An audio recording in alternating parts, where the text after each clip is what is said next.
tell me that I'm never. Halo semua, salam sejahtera Malaysia. Selamat datang ke channel Fels Lifestyle. Tuan-tuan dan puan yang amat dihormati. Akhirnya berkaitan dengan cerita panas, berkaitan dengan isu Muhyiddin Yassin, ucapan kontroversi Muhyiddin Yassin yang telah menjadi viral di media sosial dan menjadi buah mulut ramai orang. Akhirnya salah satu kepimpinan daripada pembangkang PN ataupun Bersatu tampil bersuara berkaitan dengan isu ini. Saudara-saudara, berkaitan dengan 115 SD, pendedahan daripada bekas Perdana Menteri Muhyiddin Yassin. Zahid dah keluar kenyataan bahawa 10 ahli parlimen Barisan Nasional itu tidak termasuk di dalam SD tersebut. Zahid berkata, hanya 105 SD yang menyokong Muhyiddin Yassin menjadi Perdana Menteri selepas PRU15 yang lepas. SD Muhyiddin ada klausa batalkan semua perjanjian sebelum PRU15. Akuan berkanun SD yang ditandatangani oleh semua ahli parlimen yang menyokong PN Muhyiddin sebagai Perdana Menteri selepas PRU15 mempunyai klausa yang membatalkan semua perjanjian sebelum pilihan raya, kata Bersatu. Ketua Penerangan Bersatu, Razali Idris berkata bahawa kesahihan SD tersebut tidak boleh dipertikaikan. Razali berkata demikian, mengulas kenyataan Zahid Hamidi yang mempersoalkan kesahihan tersebut. Zahid salah. Kenapa? Kerana SD yang ditandatangani oleh semua MP yang menyokong Muhyiddin mempunyai klausa bahawa semua dokumen yang ditandatangani sebelum ini berkaitan pembentukan kerajaan selepas PRU15 adalah terbatal. Ini bermakna semua 115 SD yang PN serahkan kepada Istana Negara pada jam 1.28 petang 21 November 2022 adalah sah menurut Razali Idris. Sebelum ini Zahid berkata PN hanya mempunyai 105 ahli parlimen. Ini katanya kerana ahli parlimen BN yang menandatangani 3 dokumen menyerahkan kuasa kepadanya sebagai presiden parti mengakui mana-mana kerusi yang dimenangi adalah milik parti dan perjanjian untuk membayar denda 100 juta jika mereka keluar parti atau menyokong orang lain. Malah menurut Razali, dia yakin pengerusi Pakatan Harapan PH Anwar Ibrahim pada ketika itu tidak menikmati sokongan majoriti untuk mempertikaikan SD Muhyiddin. Adakah Anwar Ibrahim mempunyai lebih 112 SD pada masa itu untuk dilantik sebagai Perdana Menteri? Saya fikir tidak. Kenapa?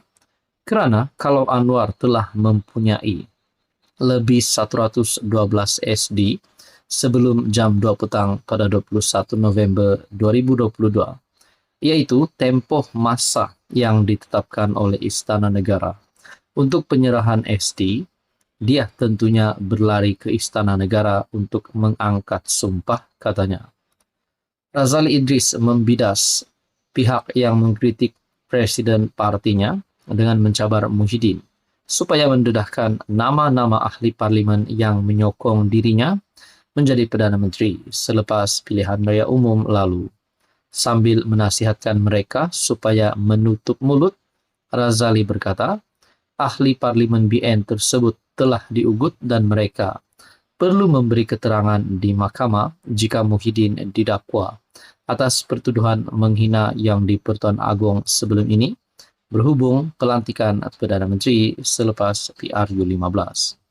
Muhyiddin dikatakan menyentuh kewibawaan Al-Sultan Abdullah ketika baginda menjadi yang di Pertuan Agong ke-16 ketika ceramah umum PRK Dun Nenggiri di Felda Perasu pada 15 Ogos. Namun menurut Presiden Bersatu, dia tidak dipanggil oleh yang di Pertuan Agong ketika itu untuk mengangkat sumpah. Untuk membantu siasatan polis terhadap ucapannya, dia menyerahkan 115 SD yang menyokong dirinya sebagai PM selepas PRU ke-15 pada November 2022.